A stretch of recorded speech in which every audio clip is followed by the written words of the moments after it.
Welcome. This is me. This was me. If you have a look at you'll see me now. That was sort of smiling before lockdown. I think I've aged about 10 years there. But to get back to who I am and why I'm here, I was made redundant 28 years ago from the British Airports Authority and was springboarded back to Manchester. I was working in their consultancy division, and during that time friends asked me, oh, you write business plans and you're a marketeer, why don't you do something for me? So that's when my little business started off. And I was saying at the last session how lucky you all are to have launch and enterprise advisors, because when I started off there was very little support indeed. It was sort of that sink and swim. I work with a team of associates, so if you came to see me, you'd see me as a virtual PA, and my motto is do what you do well and surround yourself by experts. So I have, and that's my advice to you, it's elimination of risk. So there are, web designers, finance, I've got a part-time finance director who supports young people,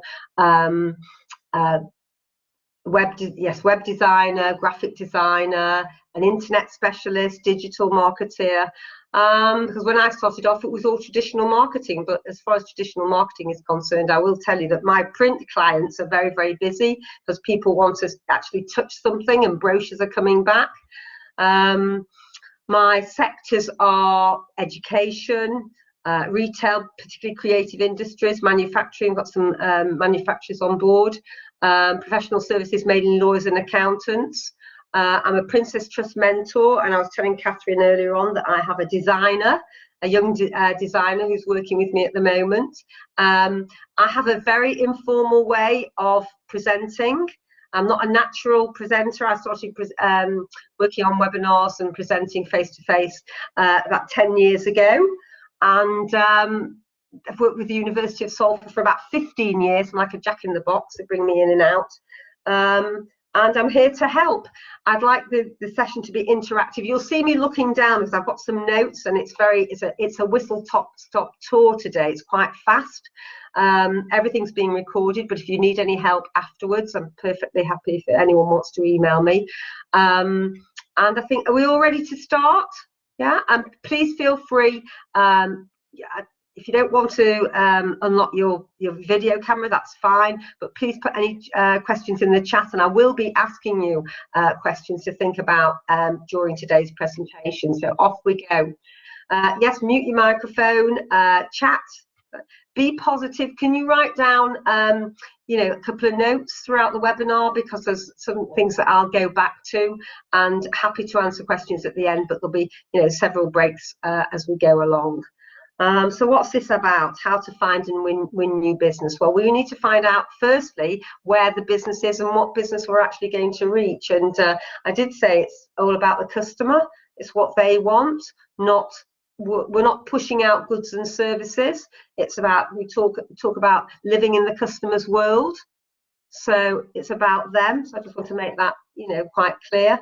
So, who are our target customers? And I'm going to just talk to you about these three areas. And the first one, when we say undifferentiated mass marketing, that's, huge groups. Think about utilities. I'm going to go into this more detail. Segmented marketing. How do you differentiate your marketplace? Because what we're trying to do is bring together like-minded customers so that your goods and services actually link in with them. The reason for that is I don't want you to go down blind alleys. I don't want you to spend all your time in a marketplace and all your resources in a marketplace that actually isn't suitable for your goods or services. When I'm saying goods or services, it could be a product, it could be a service, it could be dress designing, it might be candle making, it might be an app, it might be professional services, it could be finance. So we need to find out where the right type of customers are. And then there's niche marketing. And if you think about luxury goods, Rolex, Louis Vuitton, very small niche marketing. I'd be very wary of that because it can be quite limiting. We can, talk about that later on. So here we go. So no market is totally homogenous.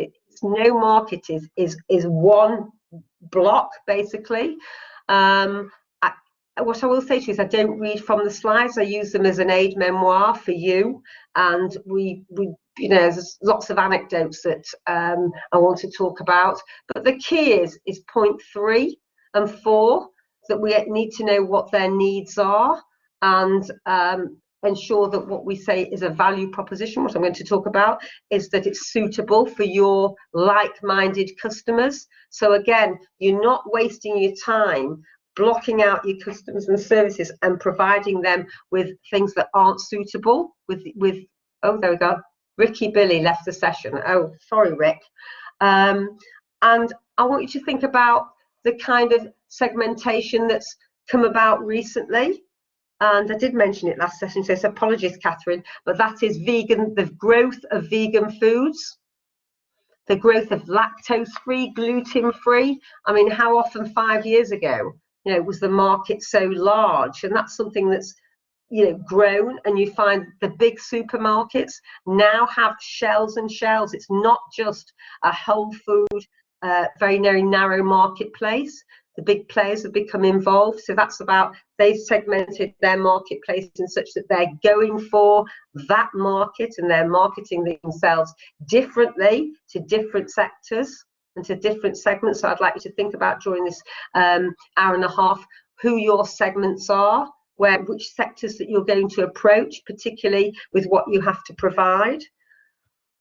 Okay, now, please stop me if you want me to repeat anything. We repeated a couple of slides last time. You know, I'm very happy to do that at the end. This slide is actually just repeating what we said before. The caveat to that is, if you don't segment your marketplace, you are at risk, so that you could be out of step. And 40% of our time reaching our marketplace to actually gaining a sale is undertaking market research, and there's a stepped approach. So it's 40% market research, 30% the first contact you make with your client. Hopefully it's face-to-face, but at the moment it might be email or Zoom or, you know, different platforms. And then 20% is negotiation and 10% close of sale. So you can see that how the steps of the ladder is weighted at the bottom. So it's 40%. Where it says the simpler forms of segmentation have been around for many years, and that's how do supermarkets segment their own customers. If you look at supermarkets, there are upmarket Waitrose, Booths, then we've got middle market, Asda, Tesco's, Sainsbury's, and then the Aldis and the Lidls of this world, which are excellent if you want wine. And they market themselves differently to their different client base. Cars, in particular, if you look at cars, you know, I would like an Audi Quattro, but unfortunately I've got an Astra. So, you know, car manufacturers are marketing them, they're segmenting their marketplace and communicating to that marketplace differently depending on the sector. So my advice to you is, you know, it's not a block, it's not homogenous. Where's your marketplace and how we're going to reach them? So, okay, right, okay. Different types of segmentation. A geographic is quite self-explanatory. And we're talking about regions, countries, areas, cities. Demographic is usually age, gender, lifestyle. What else? It's a long time since I've done this. Yeah, it's basically the description of social class. Sorry about this. Right. Psychographic. Psychographic is behavioral, basically. It talks about how our mores, our values, our beliefs, and companies look at their specific marketplace. I'll give you an example. That's Starbucks. Starbucks see their marketplace in a certain area. People who are aspirational, like a good atmosphere, are quite willing to try other things. So that's a psychographic. That's usually big companies are very involved in psychographic research, so they can target their marketplace. Behavioural is more of an action. It's how people behave. What sort of holidays do we go for? If you think about travel companies, how they segment the marketplace. Cruises, long breaks, short breaks, breaks in this country particularly at the moment. So you'll find travel companies are spending a lot of money marketing cottages, city breaks. Although at the moment, if you listen to the news of Greater Manchester, well, I don't think we're going to travel anywhere at the moment. Other marketplace behavioural, we're looking at shopping habits. So that would mean someone like a retailer thinking about their own marketplace, and that could be the first-time shopper, value shopper, high value shopper. So can everybody see how you would split your own marketplace? Do you want to feedback, anybody? So psychographic, looking at the consumer as a person. Behavioural, how they actually take that behaviour into the marketplace, how they act. What sort of holidays do you like to go on? Anybody?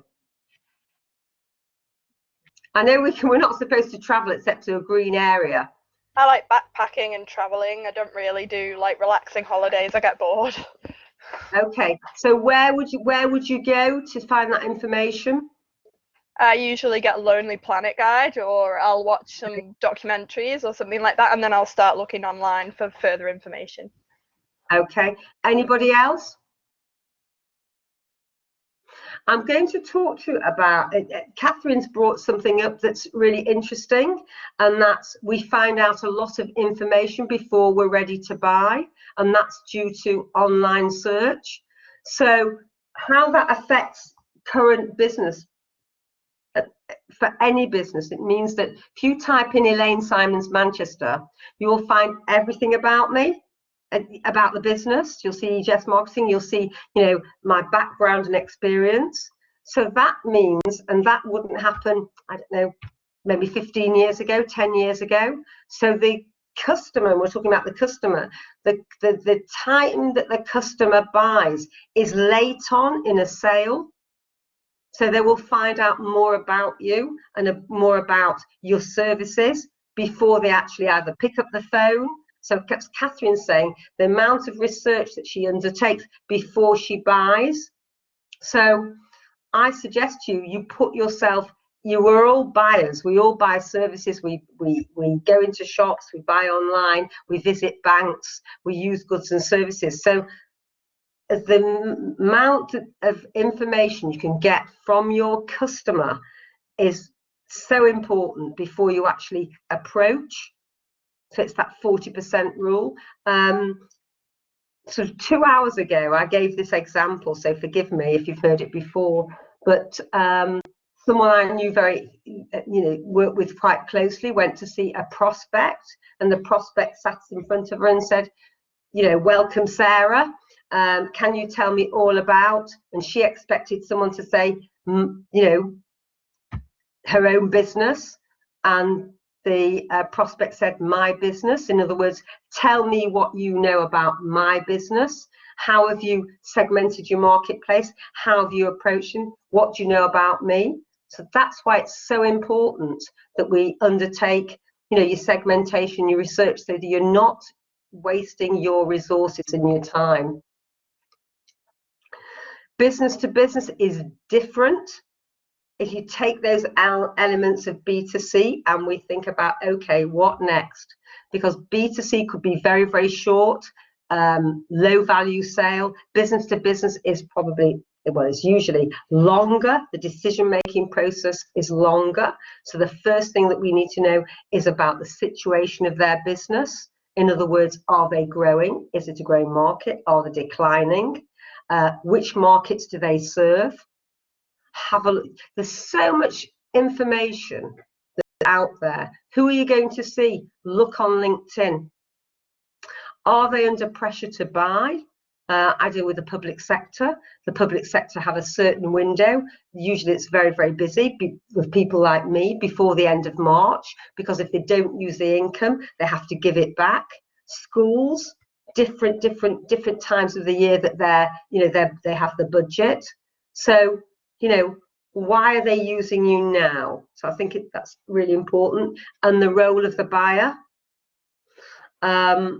Not everyone's a prospect.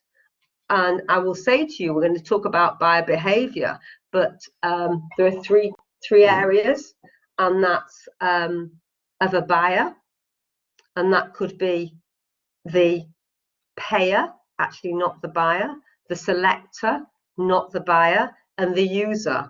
So for example, if you're going to sell a piece of machinery and you're talking to the actual user, and what do they need? They need this widget to work. The selector wants to run that production more efficiently. But the actual buyer is the finance director. And what do they want? They want something that's more cost effective. So I think we need to think about actually the role of the buyer. I mean, if you came to me, I'm all, it's all in one. If you're talking to a lot as you grow and you talk to larger companies, the buyer will not be one person. They could be the user, they could be the selector. So you really need to think about, who's buying from you.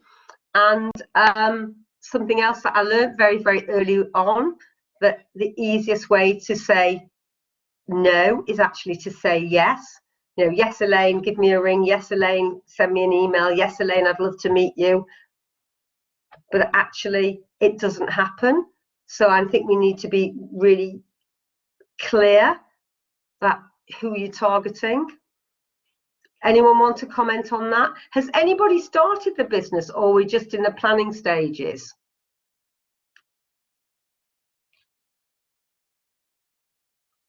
Do you want to planning? Raf, okay.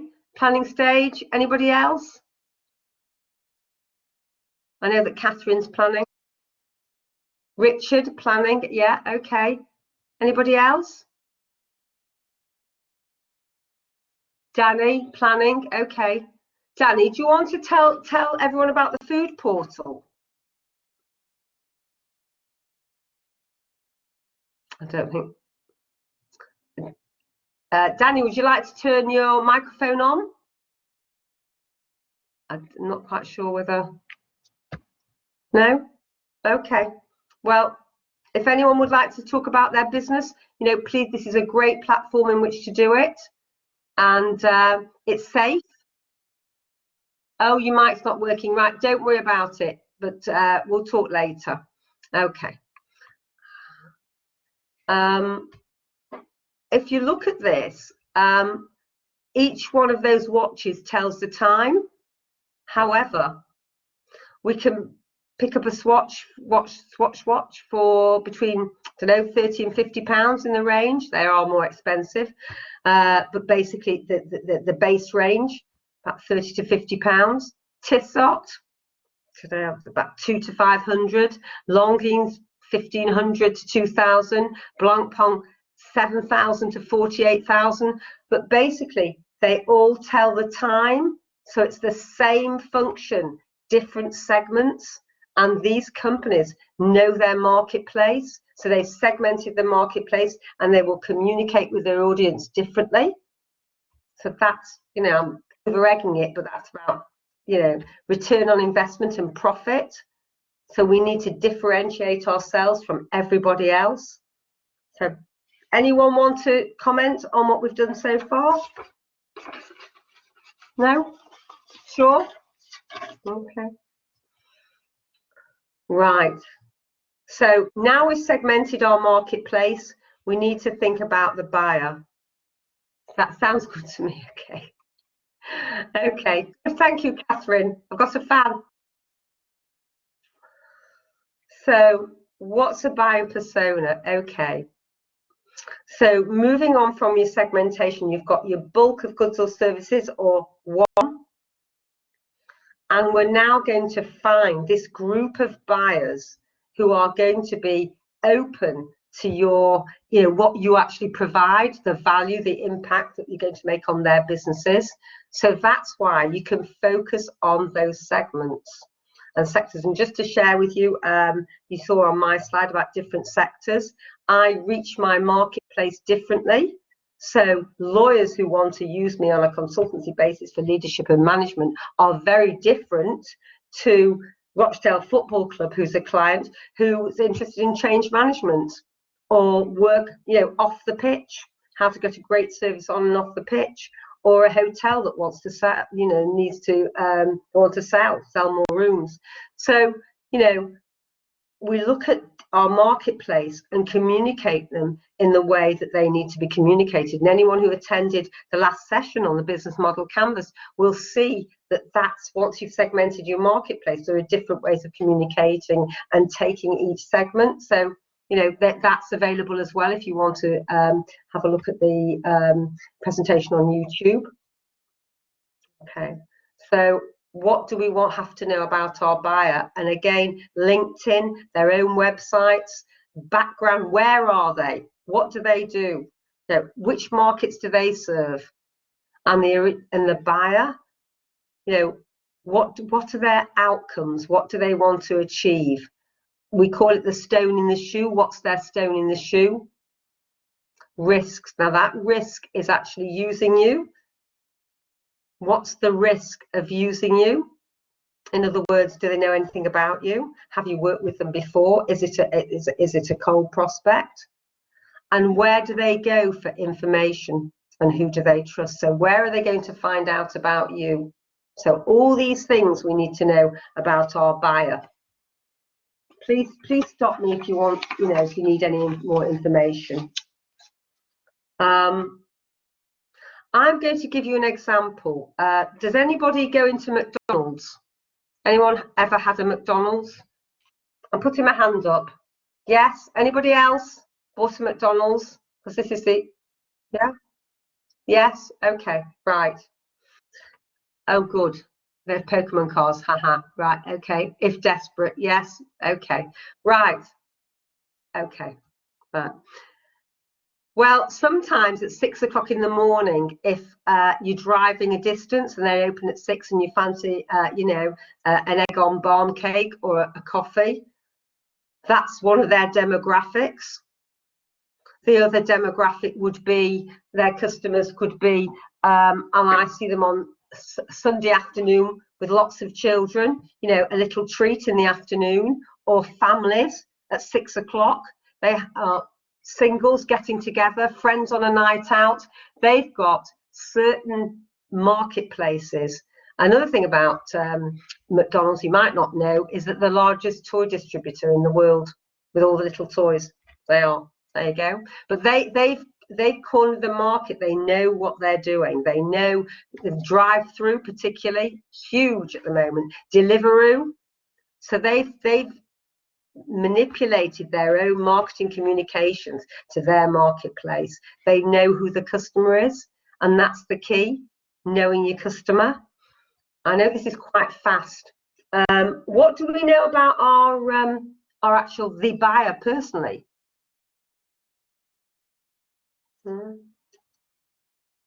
So how do companies find out about us? Think about loyalty cards.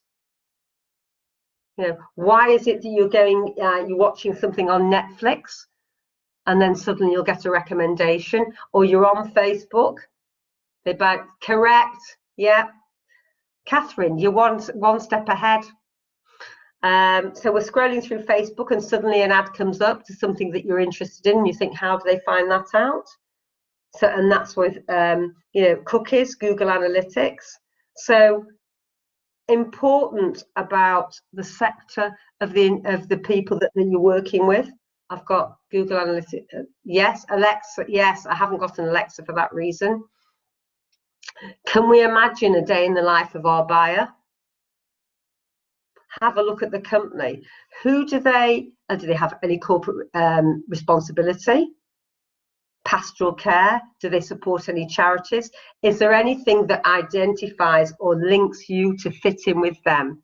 The key about this is, again, elimination of risk for you, elimination of risk for the client, and making sure that your prospects are solid prospects, that you're not going on a wild goose chase.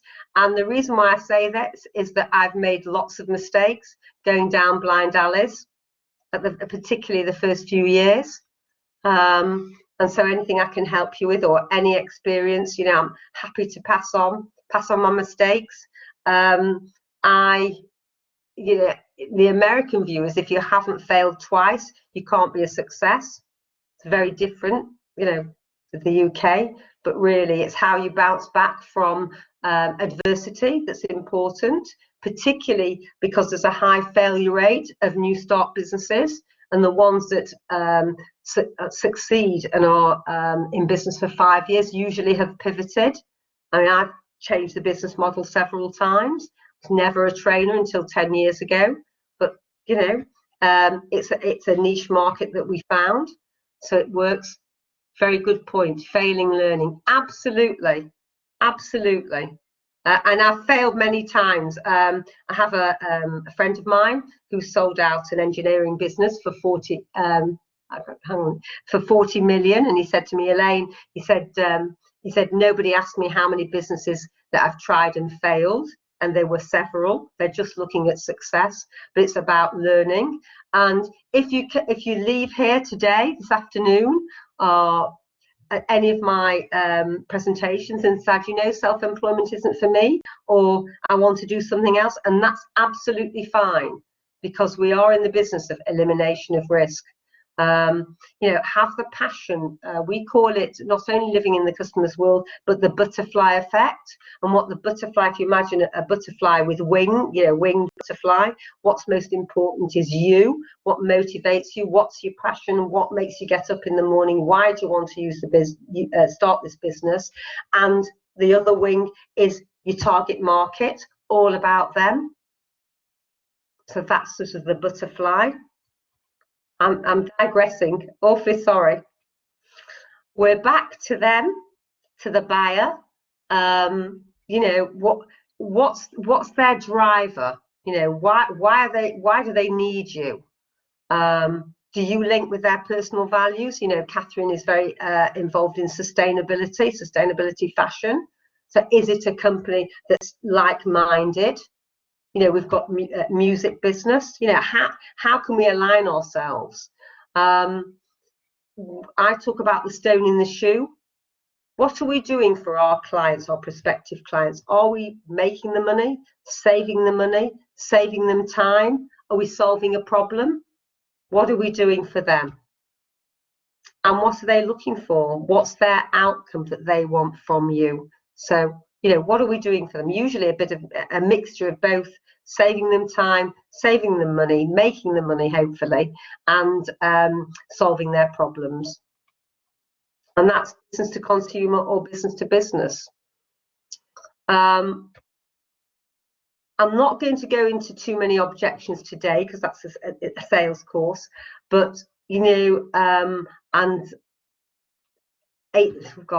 about half an hour ago, I talked about your own SWOT analysis. So have you undertaken has anybody done a, Paul, tell me, anybody in the group done a SWOT analysis? Catherine, right, Catherine, did you find that the SWOT analysis, your strengths and weaknesses, which are internal, and your opportunities and threats that are external? Catherine, do you want to talk about the opportunities from your SWOT? Do you want to give it somebody the rest of the group? What did you get out of the SWOT? Well, I found it really helpful, but I can't actually. So I did it when I was working in marketing for a hairdressing company in Liverpool, and it was really useful because it helps you to kind of systemically identify things that you need to work on or improve. And it also, so for example, from that, this was back in 2013, they didn't have an Instagram presence at all at that time, and they specialize in like multicolored hair colors. So I was like, well, you really should have an Instagram. And they started that then, and now I started it for them. Then I went to do my degree, but they now have hundreds of thousands of followers on their Instagram, and they're just on Bold Street in Liverpool. They're not like in New York or anything. So so would you say to the rest of our delegates, it's a good opportunity to actually use that model, a SWOT, to Oh, start absolutely. off? Definitely, and you can do it at different times. It's not like something that you do once, and when you're writing your business plan before you start out, it's something that, you probably is a good idea to come back to maybe lightly every couple of months, but then more in depth, maybe every 6, 12 months, every 5 years, something like that, depending on how long you've been doing what you're doing. Yeah, absolutely. Like, revisit everything, all the tools and techniques that you've taken away from any of the sessions. They're not, it's not a one-off. The business model canvas that we did, a couple of hours ago, it's not a one-off. It helps you and pivot the business. And a SWOT, I really recommend. So, I'm sure that launch, you can test your idea with a minute. Right, okay. Oh, right. Minimum value product, I think we're talking about shoes. I'm not going, I can't, well, if we've got time at the end, I'll go into the minimum value product, but you can also find that on Paul's link. It's the core, for example, the minimum value product. If you think about a car, okay, and wheels, and the wheels, that's not the minimum value product. Wheels or the chassis or the inside, the upholstery, it doesn't make up the car from going to A to B, but I think it's a scooter, a bicycle, a motorbike. They actually have the function of getting to A to B. So what's the minimum value product that you actually can start with? If Paul wants to interject, he can with pleasure. I understand. Yeah, no problem. Just, obviously, like you say, just taking your big idea and finding a small part of it, or like a little section where you can test out the basics of the idea without investing a lot of time and money doing it. So, like, and I can't remember the shoe company that sold out for 4 billion, but it's two guys, two Americans, and it was before the internet, well, very early on the internet, and they wondered whether or not shoes would sell online. Yeah, these two young boys, two shoes would sell online, and they had no idea. So they put together a very, very basic web. Oh, they're called Zappos. That's it, Zappos. Paul will know. yes. Zappos, and they put together a very basic website, and they bought shoes retail. They photographed shoes, selection of shoes, and bought them retail until everything started going off, and they segmented the marketplace. They knew the marketplace, but then that was the minimum value product. Start off small, and within 10 years they sold out for, I think sold out to ASOS, I think, can't remember, but that's the point. Start off very small. And Paul wasn't in the last session, but we talked about testing the marketplace. I had a client last year called She Loves York, and they had a loyalty card, and I was brought in because they wanted to go into move it into Leeds, and I said absolutely not, we've got to try and look at your marketplace, which where is similar, where we can actually expand. And we tried Harrogate, and that was a success, and that was all due to test marketing. So test, always pilot everything, test it. Focus group, I talked about focus groups last time, and my advice is don't ask your friends and family, because they all want you to do well. They'll all think it's marvelous. So that's my sort of digression for the last 5 minutes. I don't think we'll ever finish. Right, your target customers. So again, I'm going to use the analogy of a motor manufacturer. If you think of a rep on the road, if you could think about an elderly couple who had 2 cars and want to downsize, a new start driver, each one of those marketplaces will need something else. They'll want a different kind of vehicle. So think about your own target customers, which is, what I'd like you to think about during today. This is the stone in the shoe. Again, outside today, if you can list all the different types of customers that either suffer from have the stone in the shoe, that you're going to solve their problem.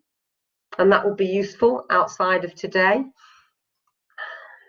Okay, this is an excellent example of the different ways you can segment your marketplace. If you think about, and I will ask you to look at this. As I said, I don't read the slides, but this one I will. So, small company like myself, for example. Okay, so I have a virtual office since Technology House was bulldozed a couple of months ago in St James's Buildings, and they answer my telephone whilst I'm working from home at the moment. As you know, I don't know, 70% of the population still are. They have a service whereby they answer my telephones because I don't want to miss the calls working from home. So that's someone like me would use a call answering service. If I was growing and I was back in the office and I needed a receptionist, I would use a call answering service. I didn't want to employ a receptionist. Again, intercepting the calls. Phone screening doesn't need a PA. One of the celebs probably uses that sort of service. So this is the way that a call answering service will target their marketplace in terms of marketing communication, or their what we call marketing collateral on and offline. They will use it to target the different types of the marketplace. So it could be a small company like myself. It could be somebody doing a telemarketing campaign. Does that make sense? The slide should be quite clear, everybody. Catherine, yeah? Anybody else? Murat, are we there? I think. Yes, yes, yeah, yeah. Clear, right, great.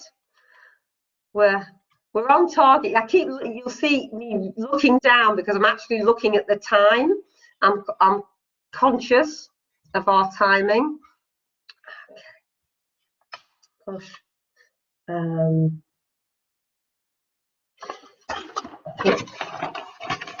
Yeah, I'm 3 minutes behind.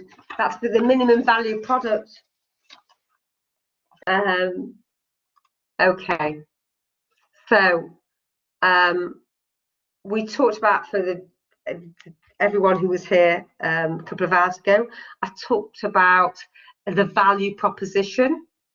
How do our bundle of goods and service add value to your customer, your prospective customer? What differentiates us from everybody else? How do we communicate impact? How do we impact the value to the customer? So the first thing is, again, a lot of this is talking to you in a different way, but with the same message. So this is geographical and demographics. We need to know about them, and there's so much you can find out online. Where are they? Who are they? What do they do? What size of business? You know, and I think you need to know about your own marketplace as well, and your own the advantages and limitations. For example, and I try to make it real.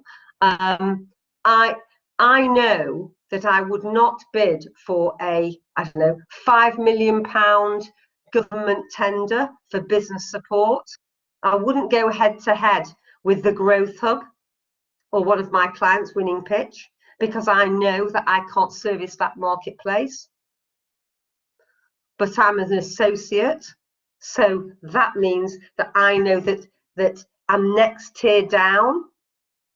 I do know that I don't want to waste my time. I'm too small, they want a name. So I need you to think about that, if you will. You know, where's my target marketplace? Where do I fit in? Where would the client be most comfortable with me? The best thing about small businesses is that we're able to change, we're able to adapt, we're like chameleons. It's fantastic, it really is. We're malleable. Okay, right, the pain. What is the poor girl's tearing her hair out? Okay, this is the stone in the shoe. Okay, this is part of the value proposition. What can we do for them? I talked about a declining market. Why are they going to use you? Do they have a problem? Have they got a technical problem? Are you a supplier of software or hardware?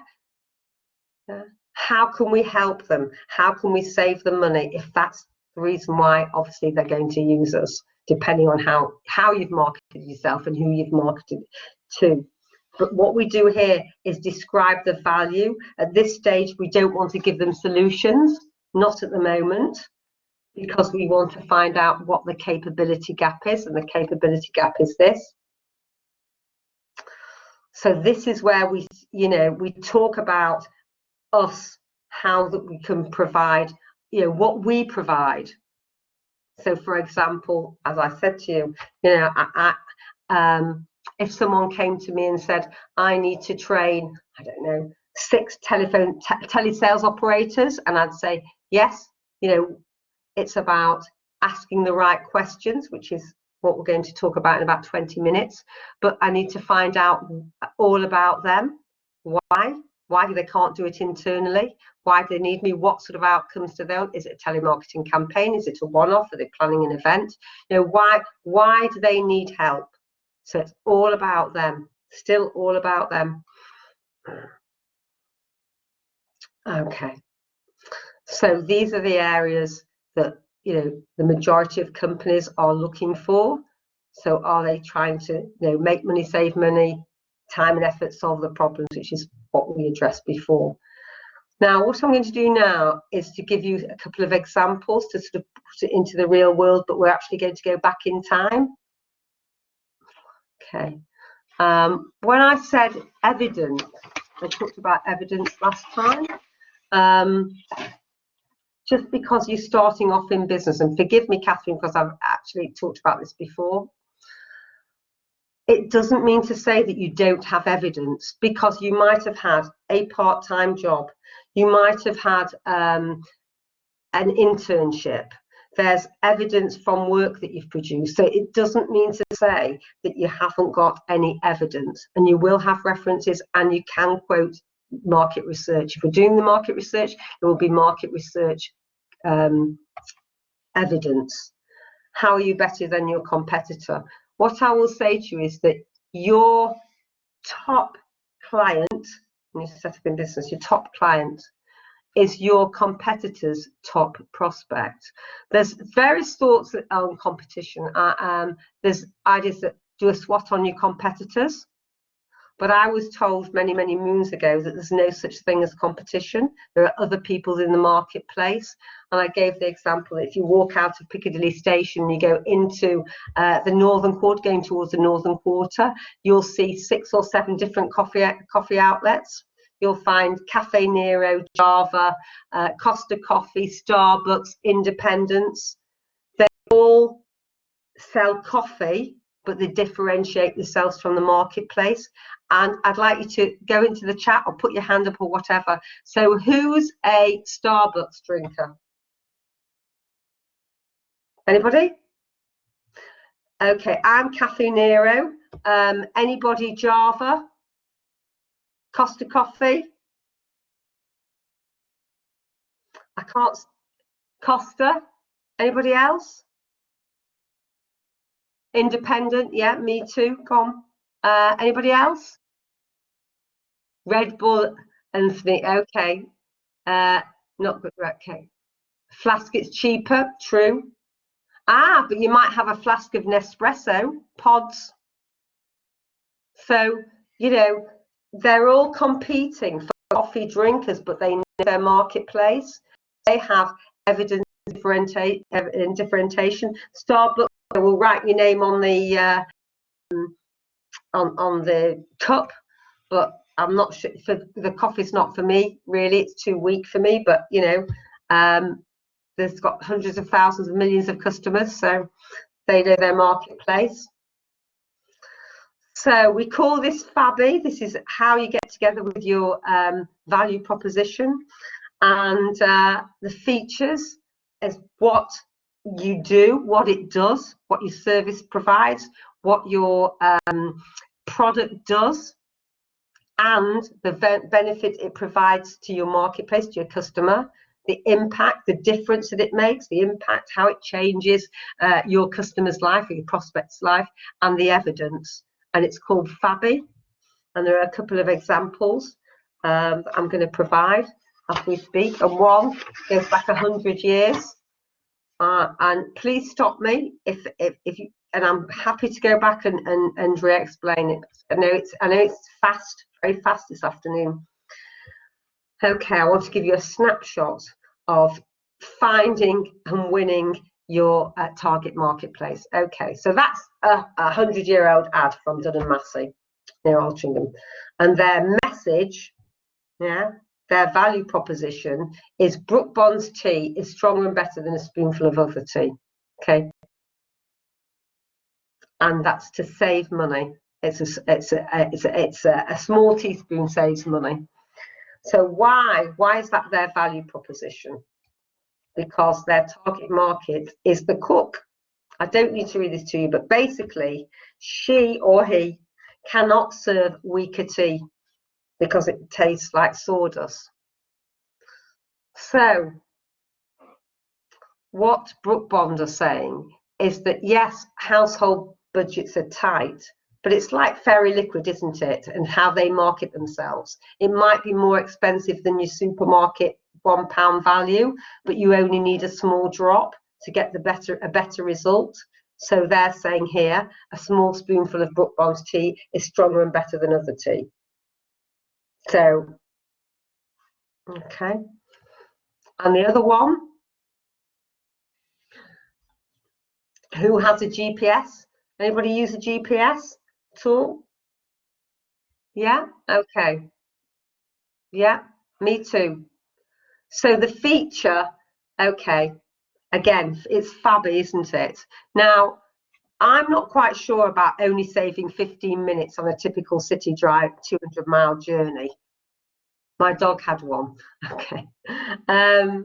Right. Well, I know there's a lot of dog napping at the moment as well. So, but that's also another example. Oh yeah, that's it. It's another example of how you put together your value proposition via Fabi. But the most important thing is the impact. So any comments at all before we move on? Any comments? Happy to talk. Okay. What really good. Oh dear, I don't know what's happening here. I think I need a bit of technical help. Oh dear. Can you hear me? Yep, we can hear you fine. We can still see the Right, slide. It doesn't look like anything's changed. I don't know what's happened on the right-hand side. I think I've got, as long as you can, I don't know what's happening now, but as long as you can hear me and see the slide, that's fine. I'm sure that my technical guru will sort out the rest. Okay. Elaine, sorry, what seems to be the problem? I don't know what you. I can see. It looks like web information. I can see other things. I can see a third of the screen's filled with text, other text. I think that's your computer. I can see everything fine. Oh, you can see. Oh, well, that's fine. That's great. That's no problem at all. It's a glitch. As long as everyone can see it, that's great. Yeah. Okay. So, how do we communicate with our audience? And the first thing we want to talk about is selling and going back to really basics, which is asking questions. And before we start, I'm going to ask you, you're going to have to shout out because I can't. I don't want to lose this. There we go. Back. I'm going to ask you a series of questions, and I'd like you to, whatever way you want to do, shout out or put it in the chat, whether or not you think the following are good or bad questions. Right, you ready? Would you buy a product which did X? Think it's a good question or a bad question? Okay question.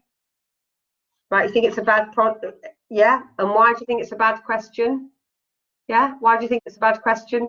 Hang on. Yeah. Fantastic leading closed questions. So open questions are who, what, why, how, where, and when.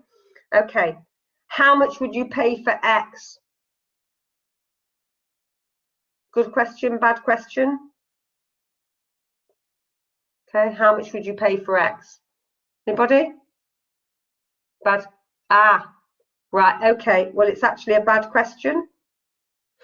Again, it limits you in terms of cost. Yeah, multi-trust. Okay. What about, what would your dream product do? What would your dream product do? Good question, okay question, bad question? Bad. Anybody else? Good. Yeah, good on a questionnaire. That's what the problem is. Yeah. What else have you tried? What else have you tried? Good question, bad question. Good. Yeah, right. Okay. Okay. Who else should I talk to? Who else should I talk to? If you're in maybe a negotiating situation, who else should I talk to? Good. Yeah, right. Correct. Yeah, good for prospecting. Absolutely. Is there anything else I should ask? Good question, bad question. Good. Yeah. Okay. So you get the idea. Okay.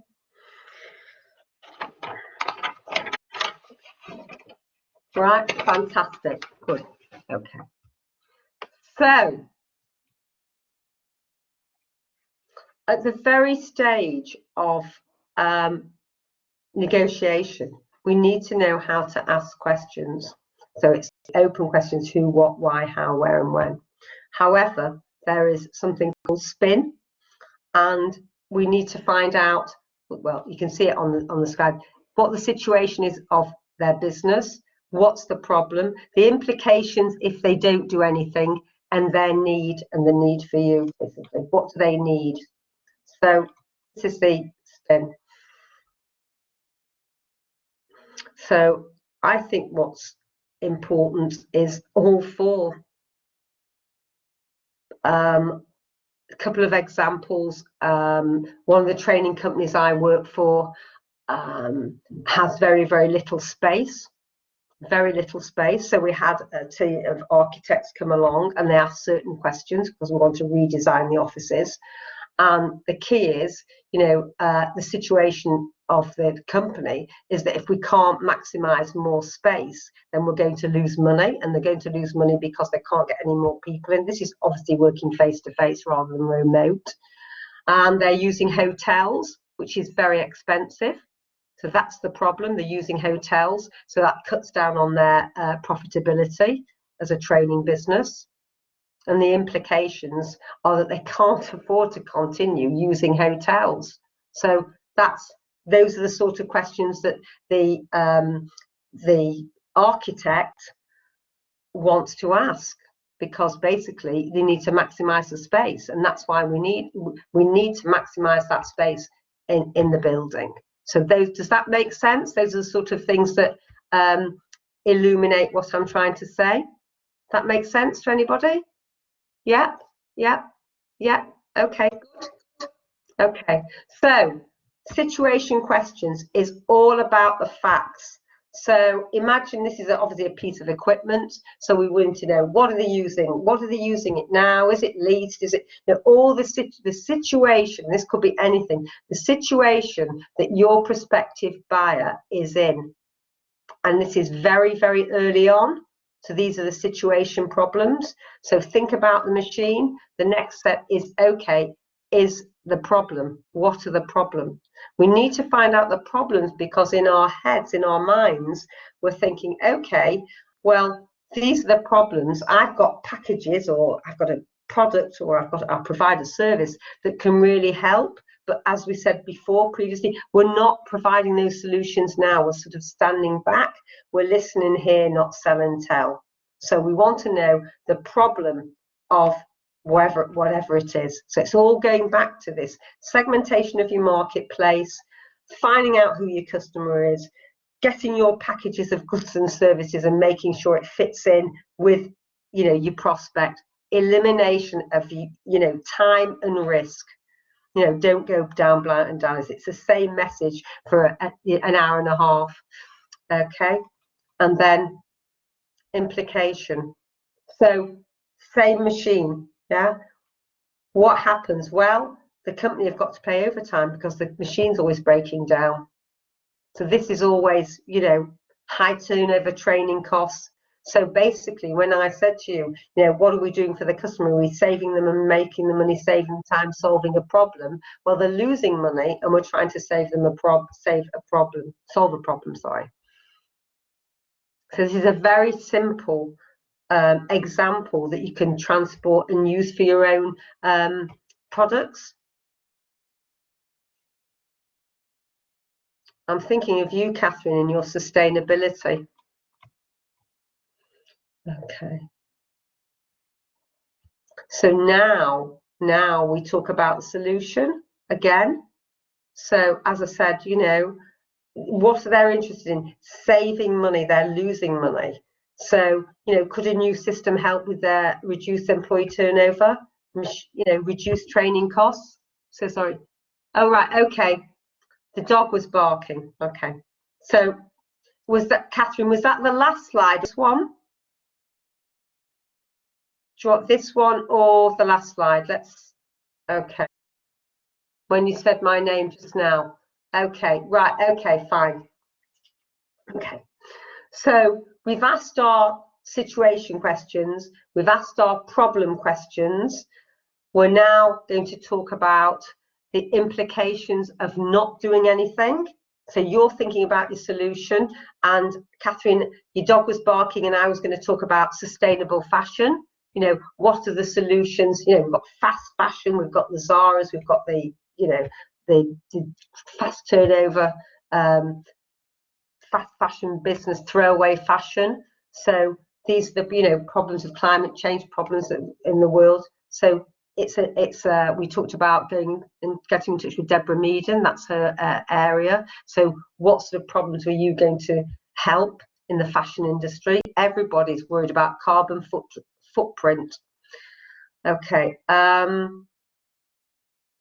So the impact for the machine, for the people who are actually hoping to sell this machine, I understand. Thank you. Good. Okay. Is that the solution? We're now providing solutions. So, and the impact is what happens if you don't do anything. Okay. So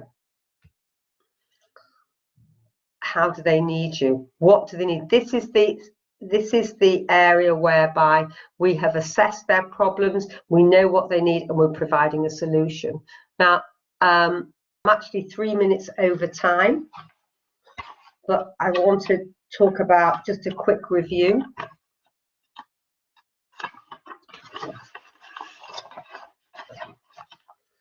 So I'm going to go on to, I'm going to continue because I am over time. Is everybody happy for me to continue? Yeah? Okay. I think so. Okay. A little, yes, right, fine. Well, we have, I don't mind, okay. We have covered in a very, very short time, because we're giving almost half an hour for a Q&A to talk about your businesses, and so we're going to get together, is market segmentation, why it's so important to know where your marketplace is, that it's not homogenous. Okay, that's really, really important. We've talked about buyer roles. Who are you going to see? Is it the actual decision maker? Try to get to this decision maker. If you're not seeing a decision maker, what I've found is useful is that it's really hard for them to sell your services third party, because you're relying on somebody else to actually to sort of market and sell for you. So what I tend to do is say that I will go with, or in these current climates, I'll go on Zoom. So I'll answer any questions that the actual buyer, the decision maker, will have.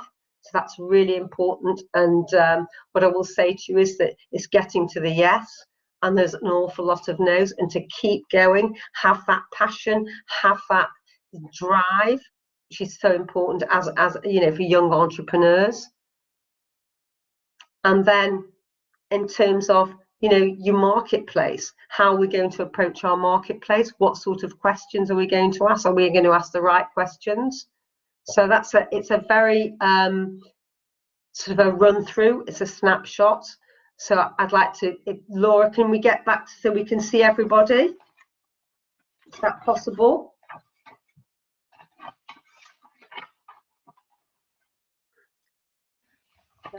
Bear with me 1 second. I'll just okay. So we can actually have a chat. Hello. Hello. Hello. Oh, there we go. There you go, Paul. Hello. Hello. Okay. Well, you've got double the. You've got an enterprise advisor here. Yeah. You've got me as a marketeer. So, firstly, I'd like to know some feedback. Did you feel that you got a feeling about how to, what market you're going to approach? Me personally, I think there's different people that I can approach really with my business idea. I didn't want to go too much into it because I don't want anybody to nick the idea off me essentially. So right, okay, that's fine. I think I don't know whether Paul will help you, but there's all sorts of things, a confidentiality agreement between you and your prospect, which is really important. Yeah, that's useful. And I'm sure that launch would help you. That Laura, do you have access to legal support? Paul? Anyone helping put a confidentiality agreement together? Yeah, if you're joining the launch program, you can. Yeah. Some legal advice if you're in the launch program. Alternatively, if you're not at the stage where you're ready to join the launch program, the next one starts in October. You could always book a one-to-one appointment with me to discuss specific issues for you. So yeah. Just okay. With your idea. So I'll put a link in the chat for you there, and then you can. I did email. Thanks. Sorry to interrupt. I did email launch with my idea because I'm interested in entering the current competition that's on Friday for the arts and media, the School of Arts and Media. So I think that's the closing date is 4 p.m. for that. But I want to get my business started in various stages. So I see it starting off quite small. Excuse me, I just have to deal with that call. Sorry, jeez. Sorry about that. I've had some nuisance calls this afternoon with criminals and that trying to target me, so I've been blocking numbers as I've been watching this workshop and stuff. So yeah, getting back to what I said, I wanted to start the business quite small and then build up over the next 18 months and then sort of fully launch it, so to speak, at the end of my my MA, which I'm studying at the moment in contemporary art. So I was trying to access advice and attend these workshops in the interim, and sort of I'll be doing that for the next 18 months alongside my studies. So yeah, that's it really. Okay, well, as an employee of the university, I'm obligated to a non-disclosure agreement, Richard. So if you wanted to use that link to book a one-to-one appointment and just talk about the next stages, that's fine. Just access the link in the chat, and just whenever's good for you, you can just pick a time. Yeah, okay. And then book an appointment whenever you're ready. Okay, thanks then, Paul. Just excuse me a minute. Hello? You speaking to... Okay, Raf, do you want to share with us any questions that you might have, or anything connected with your own business? You're very happy to help. I think there we go. Hello. Hello. Hello, hi, how are you? Hi. How can we help you? I haven't actually like thought of a bit of an idea for my business yet, but I'm like trying to like attend the workshops to like maybe gain an idea or something. Yeah. Great. And have you found them useful?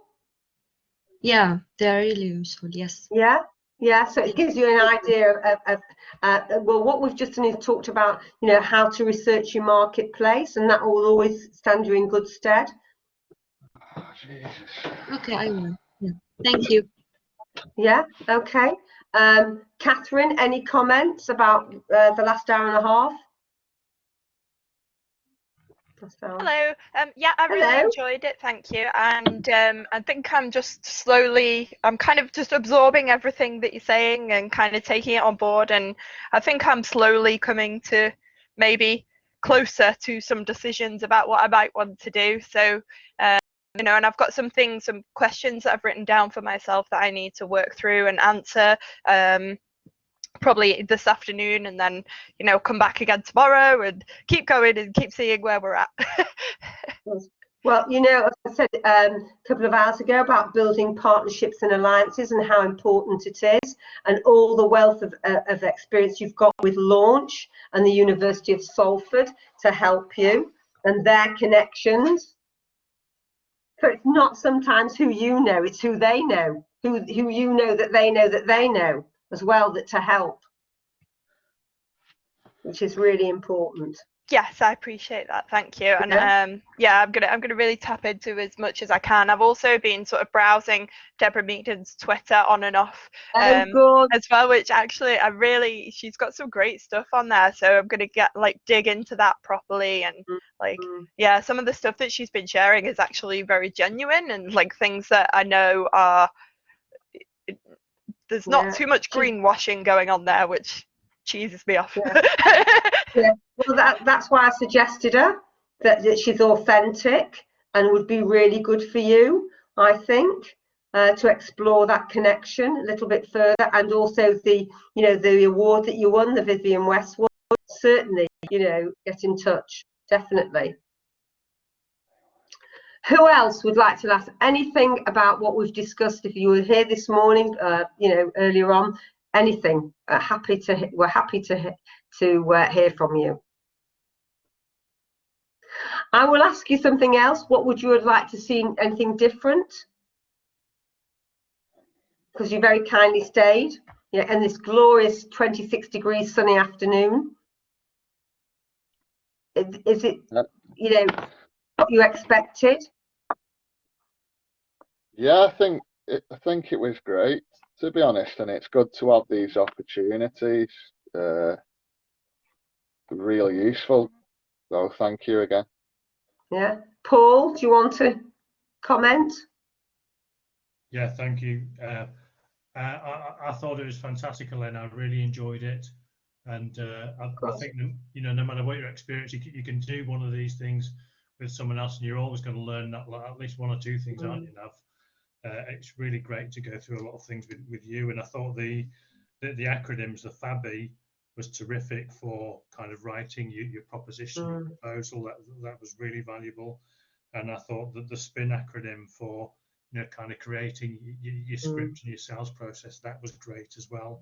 And I thought something else that you brought up earlier, when you're talking about maybe when you'd seen a project that you thought about going for, and then you think, well, okay, if you consider the growth company are going for it, and there's no parity between your size and their size, and it kind of highlights what I've found in that if you're a small agile business, sometimes the people that you see as your competitors can actually become your best clients. So if you picture, if you apply for something, you don't get shortlisted, and then you see who else has got through, you kind of do a bit of research on those guys, and you think, well, actually, maybe I'll approach them. And it could be that I say I can do this little bit for you, and sometimes those relationships that become some of your best. Yeah, you're absolutely right, and that's what's happened with both of those companies that I've talked to you about. Well, I've just mentioned both of them. Worked with both of them, but as a Minu because we know our marketplace. You know, who's heard of Elaine Simons? And not in the, you know, not in New York. But yes, and you do add value, because I think that yeah, it's great to work with young entrepreneurs like our audience today, because people like, you don't mind, you and I are valued, because we'll tell you the mistakes, you know, we made, and I made plenty of them, and I still, you know, make mistakes, but I don't make the same mistake that I've made previously, and that's what you learn. You know, but as I said to you, the guy that sold out for 40 million, nobody asked him about the kind of mistakes you're making, and he's made lost money along the way, you know. So it's very much a roller coaster. But I will say to you, as someone said to me, you know, would you ever work for anybody else? And I said, no, you can't. When you've been self-employed for such a long time, as our audience are going to be, hopefully, it's very difficult to go and work in that sort of back in employed, unless you have an employer who is very, very flexible, because we can be a bit of a maverick. Yeah. But I think that's what's happened, is that companies now want intrapreneurs as well as entrepreneurs. So you can actually be an entrepreneur within a company, and like the University of Salford, full of intrapreneurs. Yeah. You know, so I think that the landscape is changing, because we all want more flexibility, a work-life balance. You know, but what you didn't hear a couple of hours ago, I said that what is very useful for people is to actually set up a side hustle, to, you know, eliminate risk, to actually continue doing what you're doing, whether it's at university or you've got a job, and develop your business until one takes over the other. So that's, you know, so you can provide yourself with your own security. I'm working with a young designer. I was telling Catherine, a young designer with the Prince's Trust. She's working 2 days a week in a pub at the weekends, to actually facilitate, you know, moving ahead with her design company. So, you know, just however you can bring in enough to keep yourself going. Yeah, I think it's the kind of thing that if you can keep something just ticking over, it might be for a couple of years when you do that. Yeah. Then suddenly the time might just click and the market's right, and you're in with the shout then. And I would say to people, if you do that kind of sideline or part-time business whilst you're at university, your risks are low, you're not giving up a career, and also, even if you decide it's not working out, or you're not making the money you wanted, or you move on to something else, you'll have developed so many skills and be able to evidence those. If you go and become an employee, you start applying for things, that if you've not gone and done that, you would never have developed any of those skills or that knowledge. I think you're absolutely right. And what I will comment on, ladies and gentlemen, in our audience, is this. I think it's great that Paul's here. We can have a double act. You get twice the value. Thank you. Yeah, I just kind of signed up last minute, Elaine. I've unfortunately not been able to attend many of the other sessions in the festival, apart from my own. But I didn't want to miss this one, and I managed to juggle a few things, so I could join. It's good to see you. That's all right. Yeah. That's fine for me. Yeah, absolutely. It's great, isn't it, Laura? Don't know where Laura is. Laura. Yes. Hello. Yeah, Yeah. I'm happy. I'm more than happy with Paul's input. Yeah. Thank Yeah, you. it's brilliant. Okay. So we've got, I think, just a few minutes left. If anyone would like to talk to either Paul or myself or Laura. Laura, do you want to say anything about the programme?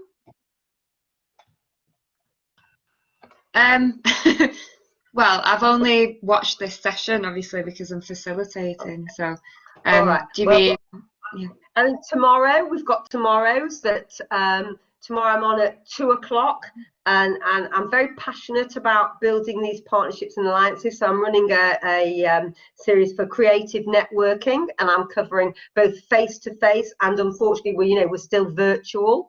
And I'm just going to touch on an elevator pitch, because we've only got an hour tomorrow. But there's lots of tools and tips. If you would like to come along tomorrow between 2 and 3, I'll be here. And anyone who wants to test their marketplace with a pop-up, I'm going to be running that on Thursday. So there's a lot still to come. It's a fantastic festival. Okay, it sounds good. Thanks. Yeah, it's been useful.